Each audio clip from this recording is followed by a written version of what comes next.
اصطفى خصوصا على افضلهم وخاتم النبيين محمد الامين وعلى آله وصحبه اجمعين.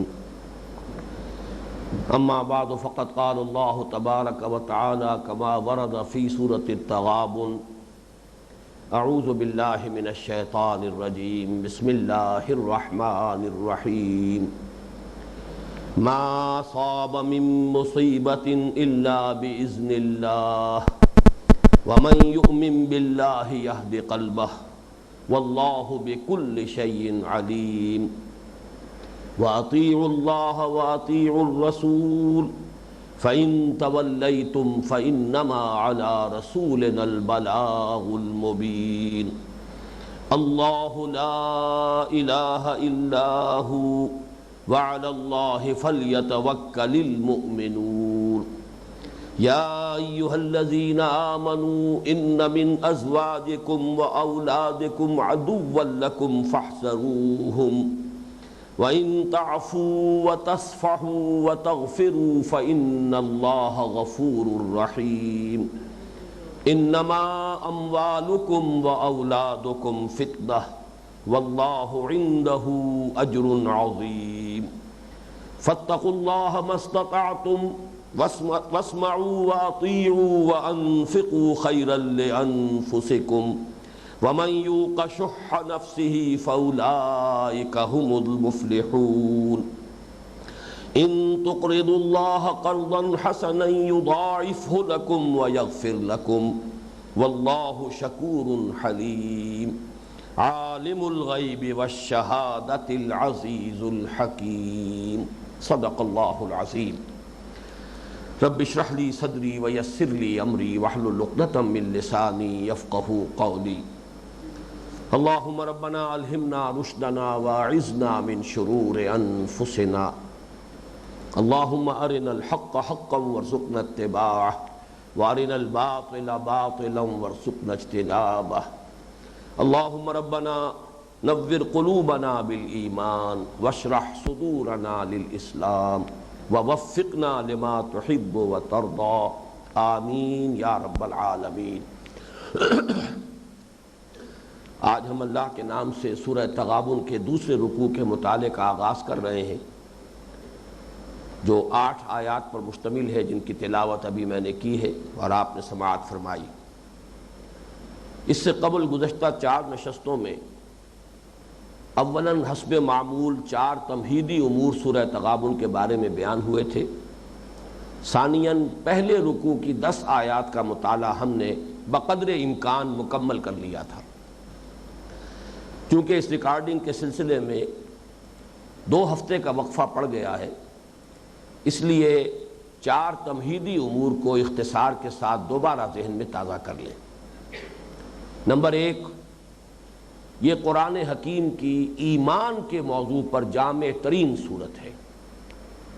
نمبر 2، قرآن حکیم کی صورتوں میں آیات کے مابین جو ربط ہوتا ہے، نظم کلام کے اعتبار سے واقعہ یہ ہے کہ یہ نہایت نمایاں، نہایت اعلیٰ، نہایت عمدہ مثال ہے.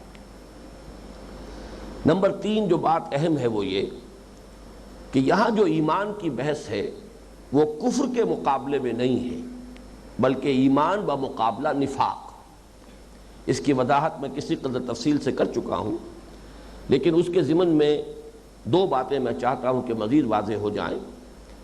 یہ بات میں عرض کر چکا ہوں کہ یہ سلسلہ سور جو ہے سورہ حدید سے شروع ہو کر سورہ تحریم تک جو 10 مدنی صورتیں ہیں، ان سب کی یہ قدر مشترک ہے کہ ان میں خطاب امت مسلمہ سے ہے، کفار سے نہیں ہے.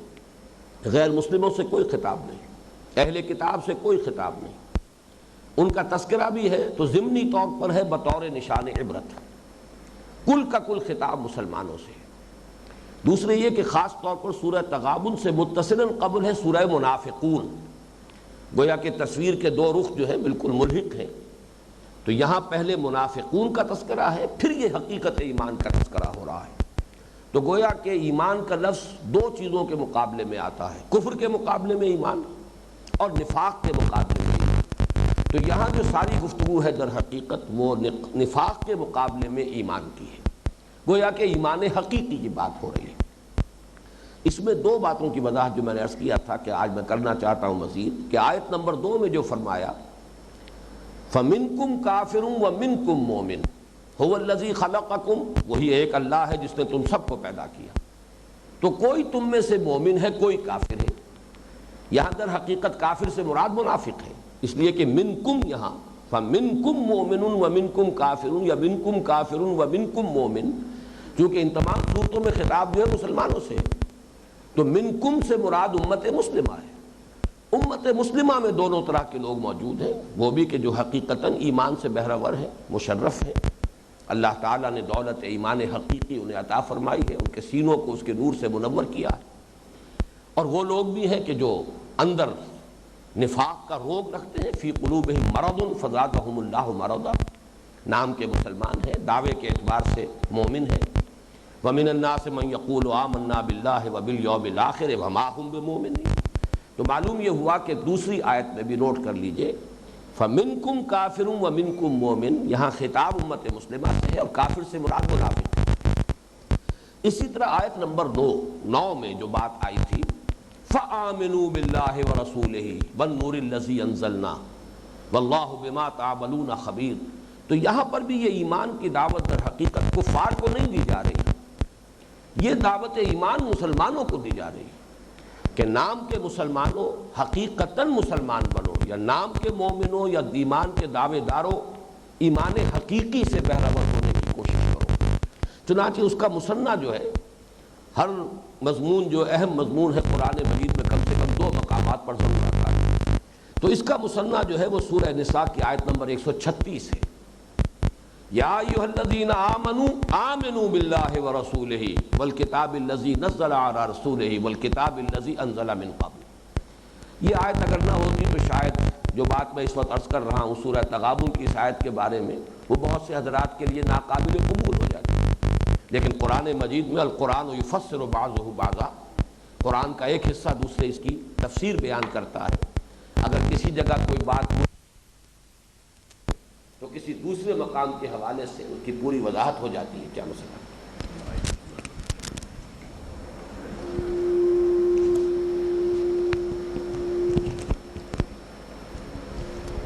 تو اس اعتبار سے یہ نوٹ کر لیجئے، مائک آواز کے اعتبار سے تو وہ بہتر تھا اور فوراً خراب ہو گئی آواز، کہ یا ایھا الذین آمنوا آمنوا باللہ ورسولہ، تو یہاں جو اہل ایمان کو ایمان لانے کی دعوت دی جا رہی، ظاہر بات ہے کہ یہاں ایمان کے 2 مراتب ہیں، ایک قانونی ایمان ہے، اقرار باللسان والا ایمان ہے، ایک ایمان حقیقی ہے، قلبی یقین والا ایمان ہے۔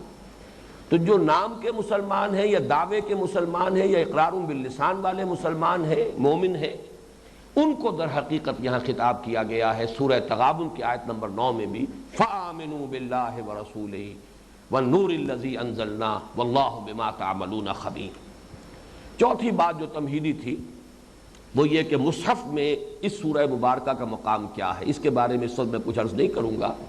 میں نے جیسا کہ اشارہ کیا ہے سورہ حدید سے سورہ تحریم تک جو 10 مدنی صورتیں ہیں، قرآن حکیم میں تعداد کے اعتبار سے یہ مدنی صورتوں کا سب سے بڑا گلدستہ ہے۔ ان میں کچھ مشترک مضامین ہیں، ان پر تفصیل سے گفتگو ہوگی انشاءاللہ تعالی جب سورہ حدید کا ہم مطالعہ کریں گے۔ دوسری چیز جو میں نے عرض کی کہ ہم مکمل کر چکے ہیں، وہ اس سورہ مبارکہ کے پہلے رکوع کی 10 آیات کا اپنی امکانی حد تک مطالعہ ہم نے مکمل کر لیا تھا، لہذا اب اس کے بارے میں میں اس وقت کچھ عرض نہیں کروں گا، ورنہ تو ہم آگے کچھ بھی بڑھ نہیں پائیں گے۔ البتہ اب دوسرے رکوع کے بارے میں جو اس کی ترتیب ہے اس کو سمجھ لیجئے۔ جیسا کہ میں نے عرض کیا تھا کہ قرآن حکیم میں یہ سورتوں میں مضامین کی ترتیب کی ایک نہایت نمایاں اور نہایت اعلیٰ مثال ہے۔ پہلے رکوع کی 10 آیتیں، 7 آیتوں میں ایمانیات ثلاثہ کا بیان، 3 آیتوں میں ایمان کی دعوت، دونوں کو جوڑنے والا کلمہ فا، فَآمِنُوا بِاللَّهِ وَرَسُولِهِ وَالنُّورِ الَّذِي أَنزَلْنَا۔ دوسرے رکوع کی 8 آیتوں میں، پہلی 5 آیتوں میں ثمرات ایمان، ایمان کے نتائج کیا نکلنے چاہیے۔ اگر ایمان حقیقی ہے تو کچھ تو اس کے مظاہر ہوں گے، کچھ نہ کچھ اس کی علامات ہوں گی، کچھ نہ کچھ اس کے نتائج ہوں گے، کچھ مضمرات ہوں گے جو ظاہر ہو جائیں گے، کچھ مقدرات ہوں گے کہ جو نمایاں ہو جائیں گے۔ آخر درخت جو ہے وہ اپنے پھل سے پہچانا جاتا ہے، آم کا درخت جو ہے اس میں آم لگے گا، اگر نہیں لگ رہا ہے تو کہیں نہ کہیں کوئی گڑبڑ ہے، کوئی خرابی ہے، درخت مریض ہے، یا یہ کہ وہ درخت نظر آ رہا ہے آم کا، حقیقت میں آم کا درخت نہیں، دو کے سوا کوئی اور شکل نہیں۔ تو اس اعتبار سے ثمرات ایمان کیا ہیں 5 آیات میں، پھر 3 آیات میں جو اس کے عملی تقاضے ہیں ان کو پورا کرنے کی پرزور دعوت، اور یہاں پھر آپ دیکھیں گے پھر کلمہ فا جو ہے ان دونوں حصوں کو جوڑے گا، فاتقوا اللہ ما استطعتم واسمعوا واطیعوا وانفقوا خیرا لانفسکم۔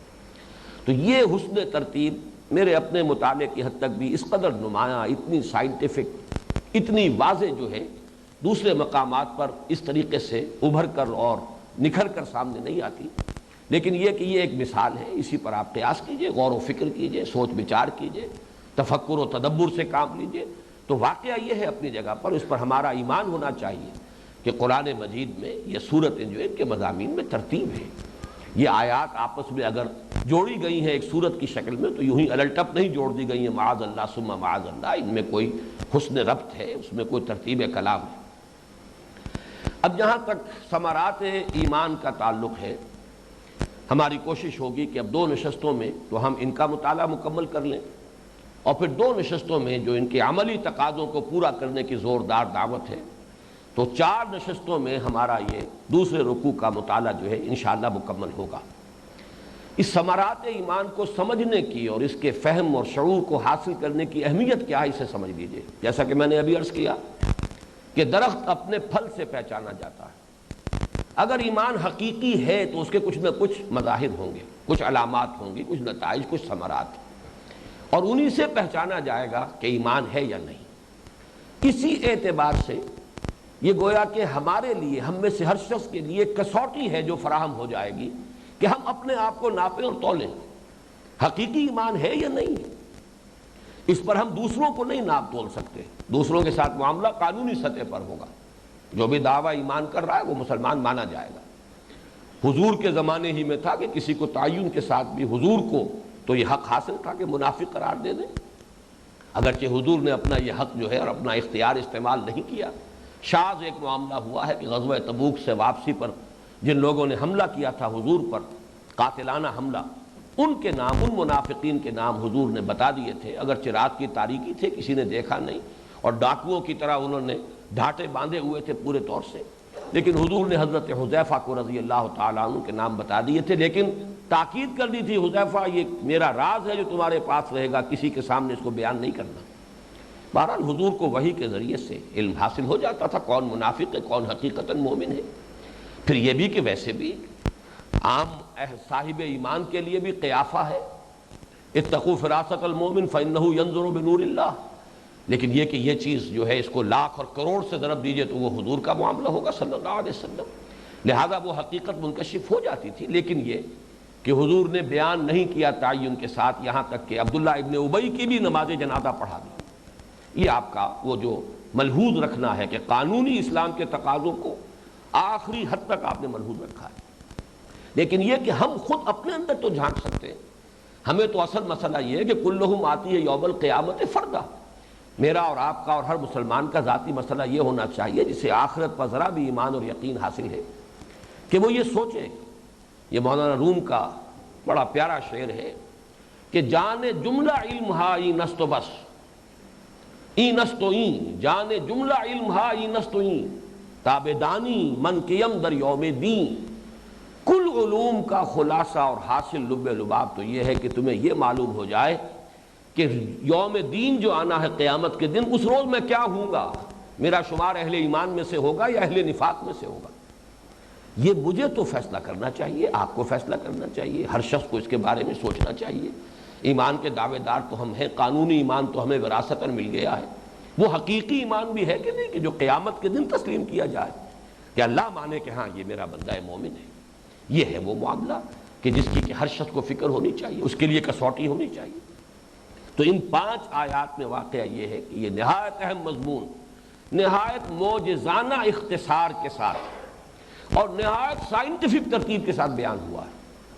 چنانچہ جو میں بار بار لفظ استعمال کر رہا ہوں، صورتوں میں، مضامین میں جو ربط اور کلام، ربط اور ترتیب ہوتی ہے، میرے نزدیک ثمرات ایمان کے بیان میں جو حسن ترتیب یہاں 5 آیتوں میں آئی ہے، یہ شاید سب سے زیادہ معجز نما مقام ہے قرآن حکیم کا۔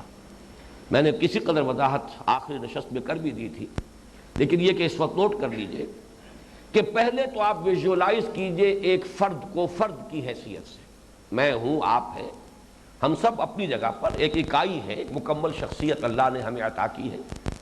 پھر یہ کہ ہمارا ایک ربط و تعلق ہے ماحول سے، دنیا میں رہتے ہیں تو مال و اسباب دنیاوی کی بھی ضرورت ہے، دنیا میں ہے تو رشتہ و پیوند بھی ہے، والدین بھی ہیں، اولاد بھی ہے، بھائی بہن بھی ہے، بیوی ہے، شوہر ہے، رشتہ دار ہے، قوم ہے۔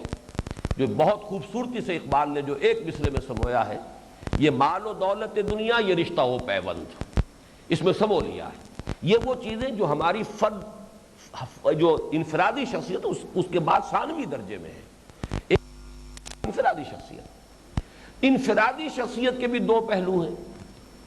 ایک پہلو یہ ہے کہ مجھ پر جو حالات وارد ہو رہے ہیں، آپ پر جو حالات وارد ہو رہے ہیں، کبھی کوئی خوشگوار بات ہو جاتی، کبھی ناگوار بات آتی، کبھی ایسی بات جس سے خوشی ہوتی ہے، کبھی ایسی بات جس سے رنج ہوتا ہے، غم ہوتا ہے، کوئی چیز جو ہے وہ ہمیں ناپسند ہے، کوئی چیز ہمیں پسند ہے۔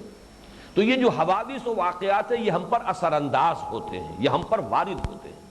یہ ہماری شخصیت کا ایک رخ ہے، اور ہماری انفرادی شخصیت کا دوسرا رخ کیا ہے؟ وہ اعمال ہیں جو ہم سے صادر ہو رہے ہیں۔ آپ کا ہاتھ کچھ کر رہا ہے، آپ کے پاؤں کچھ کر رہے ہیں، آپ کی زبان کچھ کر رہی ہے، آپ کے اعضاء و جوارح سے یہ اعمال صادر ہوتے ہیں ہماری شخصیت سے، وہ حالات ہم پر وارد ہوتے ہیں۔ یہ فزیولوجی جن لوگوں نے پڑھی ہے ان کے لیے تو یہ مضمون بالکل سامنے کی بات ہے۔ سرکٹ ہے، سینسری اور موٹر، یہ 2 حصے ہیں۔ کچھ چیزیں وہ ہیں کہ جو ہمیں فیڈ کی جا رہی ہیں، کچھ چیزیں وہ ہیں جو ہم سے پھر صادر ہو رہی ہیں۔ یہ ہر فرد کی شخصیت کے 2 رخ ہیں۔ اچھا، جو وارد ہونے والے حالات ہیں ان میں زیادہ متاثر آدمی ہوتا ہے ناگوار حالات سے۔ تکلیف آ گئی، مصیبت آ گئی، کوئی بیماری آ گئی، کوئی اور ایسی آفت سماوی آ گئی، کوئی سیلاب آ گیا، کوئی زلزلہ آ گیا، کوئی آگ لگ گئی، قصہ ذالک۔ تو اس لیے اگرچہ وارد ہونے والے حالات دونوں طرح کے ہیں، لیکن زیادہ انسان متاثر ہوتا ہے تکالیف سے، مصائب سے، ناگوار حالات سے۔ اس کے بارے میں ایمان اگر دل میں ہے تو کیا نقطہ نظر ہونا چاہیے، کیا زاویہ نگاہ ہونا چاہیے، کیا مینٹل ایٹیٹیوڈ ہونا چاہیے، سب سے پہلے اس کو بیان کیا گیا۔ پھر جو صادر ہونے والے معاملات ہیں، وہ افعال و اعمال جو ہم سے صادر ہو رہے ہیں، اس کے بارے میں 2 باتیں۔ نمبر 1 یہ کہ وہ اللہ اور اس کے رسول کی اطاعت کے سانچے میں ڈھل کر نکلنے چاہیے۔ یہ الفاظ مجھے بہت عزیز ہیں، اس لیے کہ یہ فانی کا ایک شعر ہے اصل میں، جس میں یہ خوبصورت تعبیر کا انداز اختیار کیا گیا ہے کہ فانی تیرے عمل ہمتن جبر ہی سہی، سانچے میں اختیار کے ڈھالے ہوئے تو ہیں۔ تو ہمارے جو بھی عمل ہمارے وجود سے خارج ہو رہے ہیں، صادر ہو رہے ہیں، اگر ایمان حقیقی ہے تو اس کا لازمی تقاضا یہ ہے کہ چاہے کوئی عمل یا فعل ہمارے ہاتھ سے صادر ہوا، یا ہماری ٹانگوں سے صادر ہوا، یا ہماری زبان سے صادر ہوا، جو بھی صادر ہو رہا ہے وہ اللہ اور اس کے رسول کی اطاعت کے سانچے میں ڈھلے۔ اور نمبر 2، اب اس میں جو امید ہوتی ہے، جو انسان کے عزائم ہوتے ہیں، جو توقعات ہوتی ہیں، کسی نہ کسی مقصد کے لیے آدمی کام کر رہا ہوتا ہے، اس کے ضمن میں ایمان حقیقی کا نتیجہ کیا نکلنا چاہیے۔ تو گویا کہ 3 آیات آئیں گی یہاں کہ جن میں فرد کو ایک فرد کی حیثیت سے ویژولائز کر کے اس پر وارد ہونے والے خاص طور پر ناگوار حالات کے ضمن میں اس کا ذہنی رد عمل کیا ہونا چاہیے، پھر جو اس سے صادر ہو رہے افعال و اعمال ان کی ظاہری شکل و صورت کیا ہونی چاہیے، اور ان کے بارے میں مینٹل ایٹیٹیوڈ کیا ہونا چاہیے، اس سے مقصود کیا ہو، اس کے بارے میں انسان کی سوچ اور زاویہ نگاہ کیا ہو۔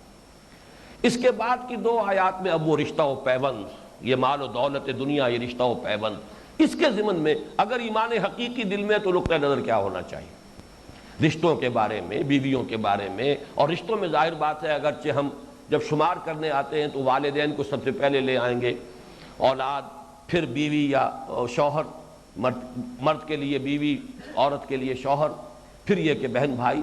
لیکن حقیقتاً یہ ہے کہ سب سے زیادہ واقعتاً عزیز رشتے جو ہیں وہ 2 ہی ہیں، شوہر کے لیے بیوی، بیوی کے لیے شوہر۔ زوج کا لفظ جو آتا ہے عربی زبان میں یہ 2 طرفہ استعمال ہوتا ہے۔ اور نمبر 2 اولاد۔ باقی سب ان کے تابع ہوں گے. اگر صحیح رخ ان کے بارے میں ہو گیا تو سب کے بارے میں صحیح ہو جائے گا. کجی اگر ہوتی ہے تو یہی ہوتی ہے. اور نمبر 2 مال و اسباب دنیاوی، اس کے بارے میں نقطہ نظر کیا ہونا چاہیے. یہ 5 آیات ہیں، 5 یہ مضامین ہیں، 5 آیات میں بیان ہوئے ہیں. اب اللہ کا نام لے کر ہم اس کا آغاز کر رہے ہیں مطالعے کا. لیکن اس کے ضمن میں بھی ایک بات نوٹ کر لیجئے کہ ان 5 میں اگرچہ بیان کی ترتیب تو وہ ہے جو میں نے آپ کے سامنے ابھی جس کی وضاحت کر دی ہے، لیکن درس میں ہم ذرا ترتیب مختلف رکھیں گے. پہلی اور تیسری آیت یعنی آیت نمبر 11 اور آیت نمبر 13 پر تفصیلی گفتگو پہلے کریں گے. 12ویں آیت کا تعلق عمل سے ہے. اس عمل کے ضمن میں ہماری ساری گفتگو جو ہے وہ انشاءاللہ جو دوسرے رکوع کا آخری حصہ اس کے ضمن میں ہوگی. ابھی میں 2 باتیں اور تمہیدی اس ضمن میں عرض کر دوں. نمبر 1 یہ کہ آپ یہ دیکھیں گے کہ ان 5 آیات میں سے 4 کا تعلق ہے ذہنی نقطہ نگاہ سے، مینٹل ایٹیٹیوڈ. صرف 1 کا تعلق عمل سے، اطیعوا اللہ واطیعوا الرسول. باقی 4 کا تعلق جو ہے مینٹل ایٹیٹیوڈ، زاویہ نگاہ، نقطہ نظر، سوچ کا انداز کیا ہو جانا چاہیے ایمان کے نتیجے میں. صرف 1 کا تعلق عمل سے. اگرچہ ہاتھی کے پاؤں میں سب کے پاؤں اللہ کی اطاعت، اللہ کے رسول کی اطاعت، اس میں سارے ہی اعمال آ گئے. لیکن یہ کہ ہمارے ہاں جو ایک ریشو پروپورشن ہے کہ سارا زور صرف عبادات پر ہے. آپ یہ دیکھیں گے، میں آج سوچ رہا تھا، یہ نکتہ پہلی مرتبہ ذہن میں آیا ہے، مجھے ابھی اس کی پوری توثیق کرنی ہوگی کہ ان تمام صورتوں میں سورہ حدید سے لے کر سورہ تحریم تک غالباً نماز، روزہ، حج، زکوٰۃ کا کہیں ذکر ہی نہیں. وہ چیزیں جو اصل دین سمجھ لی گئی ہیں، یہ چیزیں ہیں اپنی جگہ پر، یہ اسلام کے ارکان میں شامل ہیں. لیکن یہ کہ اصل چیزیں اہم کچھ اور ہیں کہ جو ان کے پیچھے بالکل چھپ گئی ہیں. جس میں کوئی دین کا جذبہ ابھرتا ہے وہ انہی 4 چیزوں کے اندر وہ اپنا ساری بھڑاس نکال کر فارغ ہو جاتا ہے. کچھ بچتا ہی نہیں کہ دوسرے گوشوں میں بھی اس کا کوئی جذبہ عمل جو ہے وہ کہیں بروئے کار آئے. تو یہاں تو صرف یہ نوٹ کیجئے کہ یہ ثمرات ایمانی جو ہیں، مضمرات و مقدرات ایمان حقیقی کے، ان کے بیان میں 4 آیات کا تعلق ہے انسان کے نقطہ نگاہ، اس کے فکر، اس کی سوچ، اس کے مینٹل ایٹیٹیوڈ سے. اس لیے کہ انسان حیوان عاقل ہے، اس کا عمل اس کے فکر کے تابع ہوتا ہے. فکر صحیح ہوگی، عمل صحیح ہو جائے گا. استثنائی حالات ہیں، کچھ مریض لوگ ہوتے ہیں، ضعف ارادہ کے مریض ہوتے ہیں، جیسے مفلوج آدمی پڑا ہوا ہے، نظر آ رہا ہے صحیح سالم ہے لیکن ہاتھ نہیں اٹھا سکتا اس لیے کہ فالج گرا ہوا ہے. اسی طرح بعض لوگ نفسیاتی اعتبار سے مریض ہوتے ہیں کہ وہ کچھ کرنا چاہتے ہیں، کر نہیں پاتے. لیکن وہ استثنائی کیفیت ہے.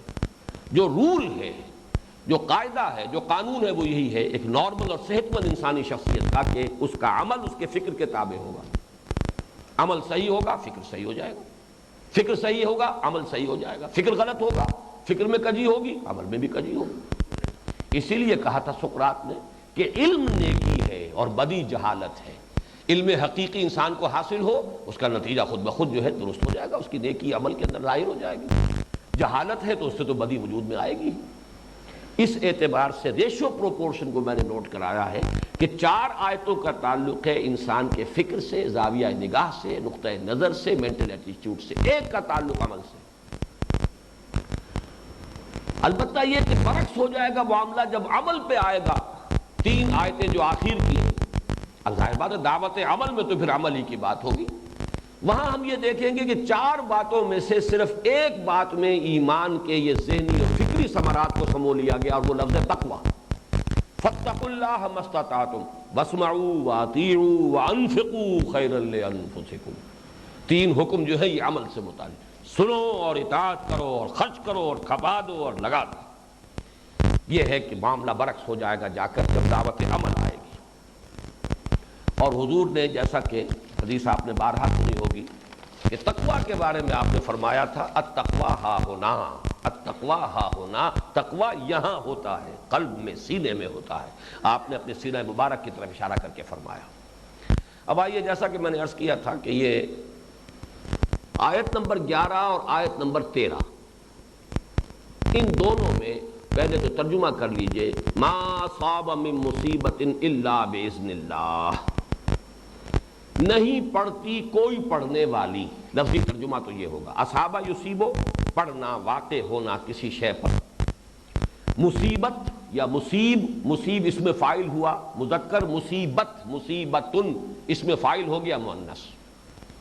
مصیبت کا لفظ جو ہے وہ خیر کے لیے بھی آئے گا اور شر کے لیے بھی آئے گا، خوشگوار چیز کے لیے بھی آئے گا اپنی لغوی اصل کے اعتبار سے، اور ناگوار شے کے لیے بھی آئے گا، لیکن اس کا استعمال جو ہے، جو اس کا غالب استعمال ہے وہ تکلیف دہ ہے۔ تو ما اصاب من مصیبت، اس لیے کہ انسان زیادہ متاثر اسی سے ہوتا ہے۔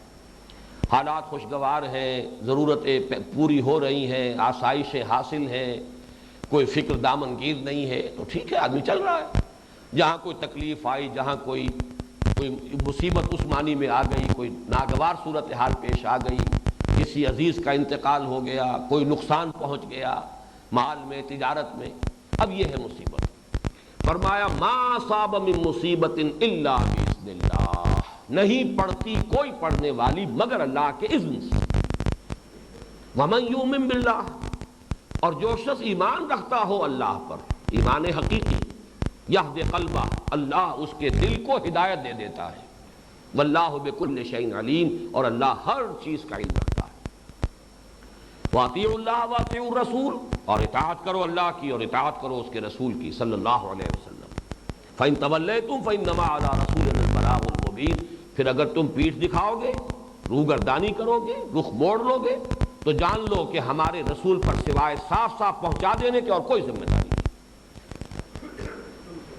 اللہ لا الہ الا ہو، اللہ وہ ہے کہ جس کے سوا کوئی معبود نہیں، کوئی مختار مطلق نہیں، کوئی قادر مطلق نہیں۔ وعلی اللہ فلیتوکل المؤمنون، بس اہل ایمان کو تو چاہیے کہ صرف اللہ پر توکل کرے۔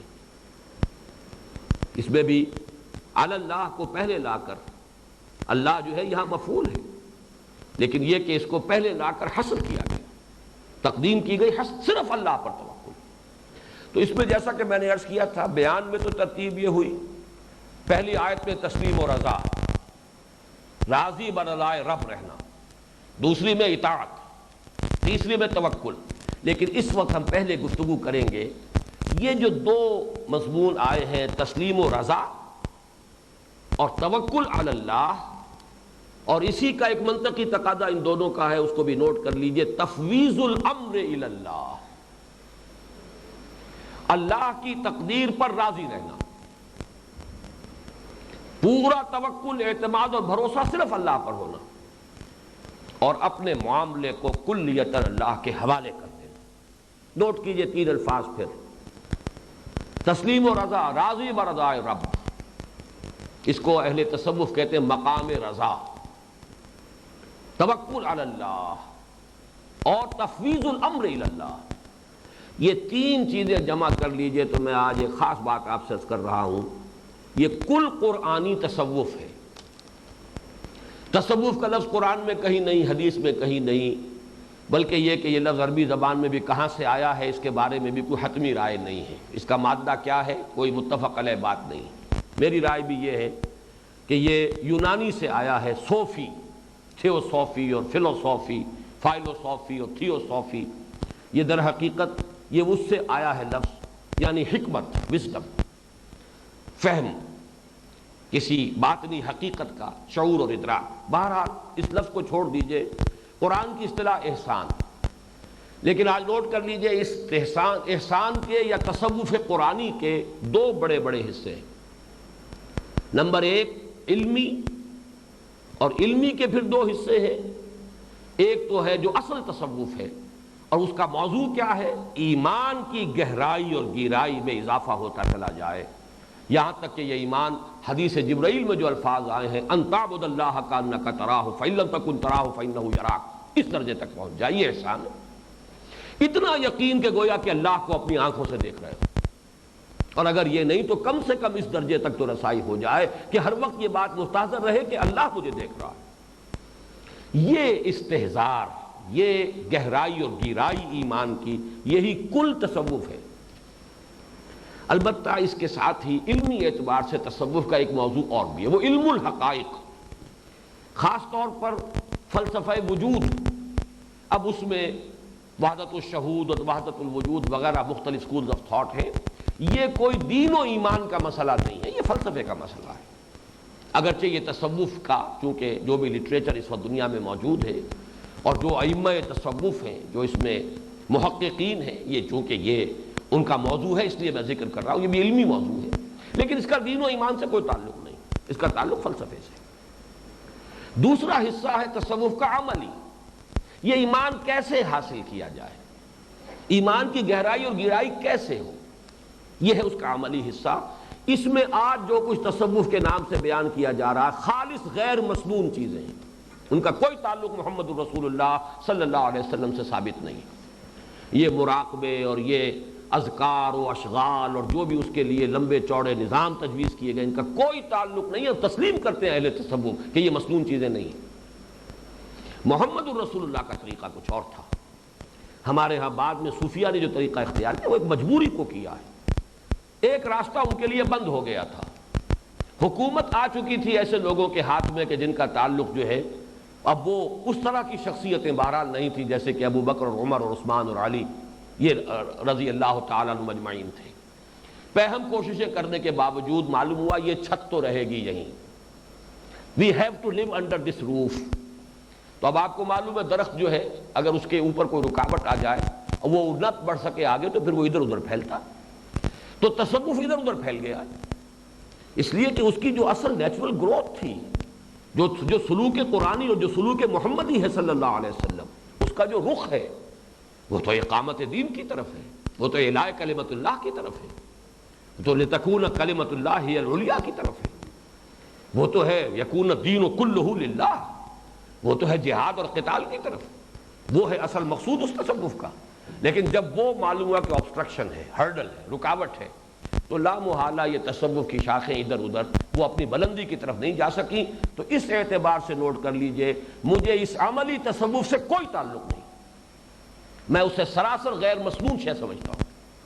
لیکن تصوف کا اصل مضمون ایمان کی گہرائی اور گہرائی، جس کا نتیجہ کیا ہوگا؟ مقام رضا، تسلیم و رضا، توکل صرف اللہ، تفویض الامر الی اللہ، اپنا معاملہ اللہ کے حوالے کر کے مطمئن ہو جانا. یا ایتھا النفس المطمئنۃ ارجعی الی ربک راضیۃ مرضیہ. میرا معاملہ میرے رب کے حوالے ہے، وہ میری ضرورتوں سے مجھ سے زیادہ واقف ہے. مجھے تو معلوم بھی نہیں مجھے کل کس شے کی ضرورت ہوگی، اسے معلوم ہے. وہ میرا مجھ سے بڑھ کر خیر خواہ ہے، وہ ہر شے پر قادر ہے. میں تو اگر سمجھ بھی لوں کہ میرے لیے یہ شے مفید ہے تو اس کو حاصل کر لینا میرے بس میں نہیں ہے. تو فَأُفَوِّضُ أَمْرِي إِلَى اللَّهِ إِنَّ اللَّهَ بَصِيرٌ بِالْعِبَادِ. اب اس کے بعد چنتا کون سی رہ جائے گی، فکر کائے کی. تو مقام رضا، مقام توکل اور مقام تفویض، ان تین کو جمع کر لیجئے، یہ ہے علامت ایمان کی گہرائی اور گہرائی کی. اب اس کو ایک دوسرے اعتبار سے بھی نوٹ کیجئے، اور وہ یہ ہے کہ یہ جو مضمون ہے جو میں اس وقت عرض کر رہا ہوں کہ یہ کل تصوف ہے، صحیح تصوف اسلام کا، جو اس سورہ مبارکہ کی ان 5 آیات میں آ رہا ہے، خاص طور پر یہ آیت نمبر 11 اور آیت نمبر 13 میں، ان کا تعلق مسئلہ تقدیر سے بھی جڑتا ہے. یہ مسئلہ جو ہے اس اعتبار سے بہت مشکل مسئلہ ہے کہ اگر اس پر بحث کی جائے تو الجھ جائے گا، کبھی حل نہیں ہو سکتا، ناممکن. یہی وجہ ہے کہ حضور صلی اللہ علیہ وسلم نے اس پر بحث و نزاع سے سختی سے منع کیا. ایک مرتبہ آپ حجرے سے باہر تشریف لائے، مسجد میں دیکھا کچھ بحث و نزاع ہو رہا ہے، گفتگو ہو رہی ہے، آوازیں بلند ہیں. آ کر دریافت کیا کیا معاملہ، معلوم ہم تقدیر پر گفتگو کر رہے ہیں.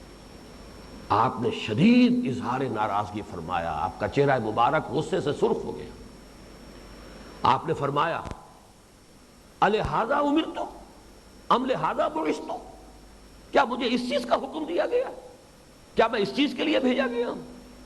سختی سے روک دیا کہ اس معاملے پر گفتگو نہ کرو. ایک طرف تو یہ ہے معاملہ، دوسری طرف یہ کہ یہ ایمانیات کے اندر لازماً شامل ہے. ایمان مفصل کے الفاظ اگر آپ کو یاد ہوں، آمنت باللہ وملائکتہ وکتبہ ورسلہ والیوم الآخر والقدر خیرہ وشرہ من اللہ تعالی والبعث بعد الموت. It's an integral part of ایمان، ایمانیات میں شامل ہے، اس کا لازمی جز ہے۔ تو کیسے ہو سکتا ہے کہ یہ ہمارے فہم سے بالکل ہی ماورا ہو اور اس پر کوئی گفتگو نہ کی جائے؟ اب یہ ایک ڈائلیما ہے جو میں نے آپ کے سامنے رکھا ہے، لیکن میرے نزدیک یہ چونکہ ایمانیات میں شامل ہے، حدیث جبرائیل کا چونکہ حوالہ آیا ہے ابھی احسان کی تعریف میں کہ ان تعبد اللہ کانک تراہ فإن لم تکن تراہ فإنہ یراک، تو نوٹ کر لیجئے کہ وہاں بھی جب یہ سوال کیا گیا اخبرنی عن الایمان، تو وہاں یہ الفاظ ان تؤمن بالقدر خیرہ و شرہ، ایمان میں شامل ہے اللہ پر ایمان، ملائکہ پر ایمان، کتابوں پر ایمان، رسولوں پر ایمان، یوم آخر پر ایمان، اور یہ کہ تو یقین رکھے قدر پر، اس کے خیر پر بھی اس کے شر پر بھی۔ تو یہ تو ہماری ایمانیات میں شامل ہے، لہذا اس کے بارے میں کچھ نہ کچھ گفتگو تو کرنی ہوگی، کچھ نہ کچھ تو فہم اس کا حاصل کرنا ہوگا۔ میں جب آج سوچ رہا تھا تو مجھے ایک بہت ہی خوبصورت شعر یاد آیا، یہ ڈائلیما جو ہے حل کیسے ہو۔ میں صحیح طور پر تو نہیں، یقین کے ساتھ نہیں کہہ سکتا، گمان غالب میرا یہ ہے کہ یہ خواجہ عزیز الحسن مجذوب رحمۃ اللہ علیہ کا شعر ہے، جو مولانا اشرف علی تھانوی رحمۃ اللہ علیہ کے خلفاء میں سے ہے، اور بہت خوبصورت، بہت سادہ۔ تو دل میں تو آتا ہے سمجھ میں نہیں آتا، بس جان گیا میں تیری پہچان یہی ہے۔ یہاں اللہ سے خطاب ہو رہا ہے، اے اللہ تو دل میں تو آتا ہے سمجھ میں نہیں آتا، بس جان گیا میں تیری پہچان یہی ہے۔ تو دل میں آئے گا سمجھ میں نہیں آئے گا، ہمارے فہم سے ماورا ہے، ہمارے تصور سے ماورا ہے، ہمارا سارا قوت واہمہ ہو، قوت متخیلہ ہو، بہرحال ہمارے مشاہدات پر مبنی ہے، اسی سے بنی ہے، اس کا صغرا کبرا تو وہیں سے ہے، اس سے باہر ہم نہیں جا سکتے۔ دل میں ضرور آتا ہے، دل کا تعلق روح سے ہے، اور روح جو ہے اس کا تعلق ذات باری تعالیٰ سے ہے۔ تو دل میں تو آتا ہے سمجھ میں نہیں آتا، بس جان گیا میں تیری پہچان یہی معاملہ جو ہے یہ اس مسئلہ تقدیر کا ہے، سمجھ میں آ جاتا ہے، یہ بیان میں نہیں آتا۔ بیان کریں گے، رد و قضا کریں گے، بحث و نظا میں الجھیں گے، معاملہ جو ہے بہت دور نکل جائے گا۔ لیکن یہ ہے کہ آپ سمجھنے کی کوشش کریں، دل میں بات سمجھ میں آ جائے گی کہ یہ بات یوں ہے۔ اور اس کو میں نے الحمدللہ آج میں اللہ تعالیٰ کا بڑا شکر ادا کر رہا تھا جب مجھے یاد آیا کہ اب سے تقریباً 20 برس پہلے میں نے چند جملے اس موضوع پر لکھے تھے۔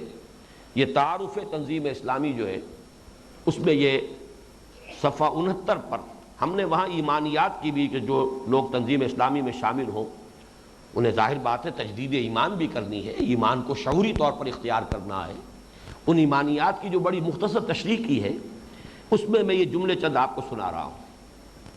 تقدیر کے خیر و شر کا من جانب اللہ ہونا یہ ہے کہ اللہ تعالیٰ قادر مطلق ہے اور مخلوقات میں سے کسی کے بس میں نہیں کہ بغیر اس کی اجازت محض اپنے ارادے سے کچھ کر سکے، لہذا یہاں جو کچھ ظہور پذیر ہوتا ہے خواہ وہ کسی کو بھلا لگے یا برا اللہ کے اذن ہی سے ہوتا ہے۔ یہ لفظ اذن نوٹ کیجئے، ما صاب من مصیبت الا باذن اللہ۔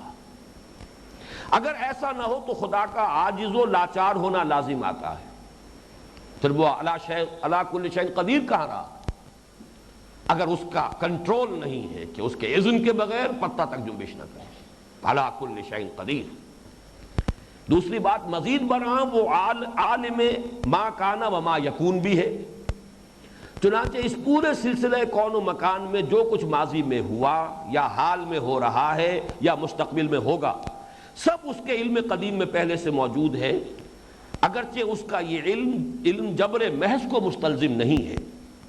گویا ایمان بالقدر دراصل اللہ تعالیٰ کی دو صفات یعنی قدرت اور علم کے مضمرات اور مقدرات ہی کو ماننے کا نام ہے۔ اور یہ آپ نے نوٹ کیا ہوگا سورہ تغابن کے شروع کی آیات کے بارے میں نے خاص طور پر نوٹ کرایا تھا، قرآن مجید میں سب سے زیادہ اللہ کی دو صفات کا بیان ہے، اس کی صفت علم، اس کی صفت قدرت۔ ہوا علی کل شیء قدیر، ہوا بکل شیء علیم۔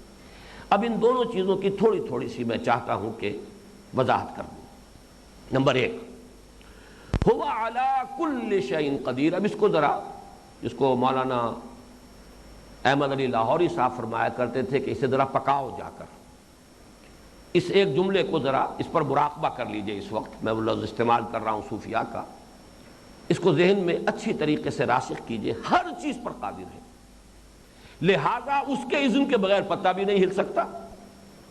لیکن یہاں اب ایک نوٹ آف کوشن ہے، اذن اور ہے، رضا اور ہے، ان دونوں کو آپس میں کنفیوز نہ کریں۔ اجازت اور ہے، اللہ کا راضی ہونا اور ہے۔ اجازت کے بغیر پتہ بھی نہیں ہلے گا، اجازت کے بغیر چور چوری نہیں کر سکتا، اس لیے کہ جو شخص نکلا ہے چوری کے ارادے سے، نہ معلوم اس کائنات کی کتنی قوتیں ہیں، کتنی فورسز آف نیچر ہیں جو درمیان میں حائل ہیں، یہ سب کے سب موافقت کریں گی تو کہیں وہ اپنے مقصد کو پورا کر سکے گا، یہ سب اللہ کے کنٹرول میں ہے۔ اذن رب کے بغیر انسان جو ہے کچھ نہیں کر سکتا۔ لیکن یہ کہ اذن اور ہے، رضا اور ہے۔ اللہ راضی نہیں ہے، راضی خیر سے ہے، بھلائی سے ہے، نیکی سے ہے، بر سے ہے، تقوی سے ہے، اور ناراض ہوتا ہے کفر سے اور شرک سے اور نفاق سے اور فسق سے اور فجور سے۔ دوسری طرف ہوا بکل شیء علیم، وہ ہر چیز کا علم رکھتا ہے، اور اس کا علم آنے واحد میں ماضی، حال اور مستقبل کو محیط ہے۔ اسی کو قرآن میں دوسری جگہ پر کتاب کہا جاتا ہے۔ یہ ابھی ہم تقابل کریں گے سورہ حدید کی آیت سے تو یہ بات اور واضح ہو جائے گی۔ لہذا جو کچھ اس کے علم میں ہے وہ ہو کر رہے گا، اس کے علم میں ہے کہ یہ بات یوں ہونی ہے، وہ ہو کر رہے گی، ٹل نہیں سکتی، اس لیے کہ اس کا علم غلط نہیں ہو سکتا۔ لیکن یہاں بھی نوٹ آف کوشن ہے کہ پری نالج پری ڈٹرمینیشن کو مستلزم نہیں ہے۔ علم پہلے ہونا لازم نہیں ہے کہ جبر بھی ہو، جس کی مثال میں یہ دیا کرتا ہوں کہ اگر آپ کسی بچے کے بارے میں اندازہ لگاتے ہیں کہ آپ نے اس کی طرف گیند پھینکی، متوجہ ہو جائے گا، متوجہ ہو گئے، لیکن آپ کا اندازہ درست نکلا ہے، بچہ اپنی مرضی سے متوجہ ہوا ہے، آپ کے جبر کے تحت نہیں ہوا۔ اس مثال کو آپ ہزار لاکھ کروڑ سے ضرب دے لیجئے، اللہ کے علم میں ہے میں یہ کروں گا، لیکن اللہ نے مجھے مجبور نہیں کیا وہ کام کرنے کے لیے، وہ میں اپنے آزاد مرضی سے کرتا ہوں۔ فری ایجنٹ ہے انسان کے اندر، فری ول ہے، اگرچہ بہت سے اعتبارات سے انسان مجبور بھی ہے۔ ظاہر بات ہے میں ہندوستان میں پیدا ہوا، اب جو ہماری نسل ہے پاکستان میں پیدا ہو رہی ہے، یہ میرا چوائس تو نہیں تھا۔ مجھے جو شکل و صورت ملی ہے، جو رنگت ملی ہے، جو اعضاء و جوارے ملے ہیں، جو بھی صلاحیتیں ملی ہیں، وہ میرا چوائس تو نہیں ہے۔ نہ معلوم کہاں سے جینز چلے آ رہے ہیں، کوئی دادا پردادا سگڑ دادا کہاں کے جینز آ گئے، کہیں نانا کی طرف سے آ گئے یا دادا کی طرف سے آ گئے، مل ملا کے میری شخصیت بن گئی، میرا کوئی چوائس تو نہیں۔ تو بہت سے اعتبارات سے انسان جو ہے، وہ جو میکڈوگل کا نظریہ ہے کہ انسانی شخصیت جو ہے وہ ہیریڈیٹری فیکٹرز، جو بھی وراثت کے جو اوصاف ہیں، اور نمبر دو انوائرمنٹل فیکٹرز، ماحول کے جو اثرات ہیں، ان سب کا مرکب ہے۔ بہت حد تک صحیح ہے یہ قول، لیکن یہ کہ اس کا یہ مطلب نہیں ہے کہ فری ول سرے سے نہیں ہے۔ یقیناً یہ تمام چیزیں لمیٹیشن کے فیکٹرز ہیں، لیکن فری ول ہے کہ جو اس کے اندر ہی اندر وہ بروئے کار آتی ہے اور فیصلہ کن بن جاتی ہے۔ بہرحال ان دونوں اگر اللہ تعالیٰ کی صفات کو مستحضر رکھا جائے تو اب اس کا ایک نتیجہ نکلتا ہے، جو کچھ مجھ پر بیت رہا ہے یا بیتا ہے، خواہ اسباب ظاہری کچھ بھی ہو، فلاں نے مجھے تھپڑ مارا، فلاں نے مجھے پتھر مار دیا، فلاں نے میرا یہ نقصان کر دیا، فلاں نے میری یہ شکایت کر دی، چغلی کھا دی، فلاں نے جو ہے میرے معاملات کو اس طرح بگاڑ، صحیح، یہ غلط نہیں ہے، لیکن اس سے بالا تر ایک حقیقت سامنے رہے گی، بغیر اذن رب نہ یہ پتھر مجھے لگ سکتا تھا، نہ اس کا تھپڑ مجھے لگ سکتا تھا، نہ اس کی ساری کوشش کے باوجود میرا کوئی نقصان ہو سکتا تھا، بغیر اذن رب تو ممکن ہی نہیں۔ نتیجہ کیا ہے؟ جب اللہ کے علم میں یہ سب کچھ پہلے سے موجود تھا اور جو کچھ ہے وہ اذن رب سے ہو رہا ہے، لہذا میری روش کیا ہوگی؟ تسلیم و رضا، کہ ہر چه ساقی ما ریخت عین الطاف است، جو میرے رب کی طرف سے آئے میں اس پر راضی ہوں، جو بھی میرے رب کی طرف سے فیصلہ ہو جائے کہ ہر چه ساقی ما ریخت عین الطاف است، یہ اس کا کرم ہے، یہ اس کا فضل ہے، میں اس کے شکریہ کے ساتھ اسے قبول کرتا ہوں، کوئی شکوہ، کوئی شکایت، اللہ کے خلاف کوئی بغاوت فکری، بغاوت ذہنی، بغاوت نفسیاتی، یہ کیوں کر دیا، یہ کیا ہو گیا، یہ اللہ نے میرے ساتھ کیا کر دیا، معاذ اللہ ثم معاذ اللہ، وہ میرا رب، میرا مالک جو اس نے طے کیا، عسیٰ ان تکرہوا شیئا وہو خیر لکم وعسیٰ ان تحبوا شیئا وہو شر لکم، ہو سکتا ہے تم کسی شے کو ناپسند کرو حالانکہ اسی میں تمہارے لیے خیر ہو سکتا ہے تم کسی شے کو پسند کرو حقیقت میں وہ تمہارے لیے شر ہو، واللہ یعلم وانتم لا تعلمون، اللہ جانتا ہے تم نہیں جانتے۔ آج اسی پر اتفاق کر رہا ہوں، لیکن یہ کہ اگلی نشست میں اسی مضمون کو ہمیں آگے لے کر چلنا ہے۔ بارک اللہ لی ولکم فی القرآن العظیم ونفعنی وإیاکم بالآیات والذکر الحکیم۔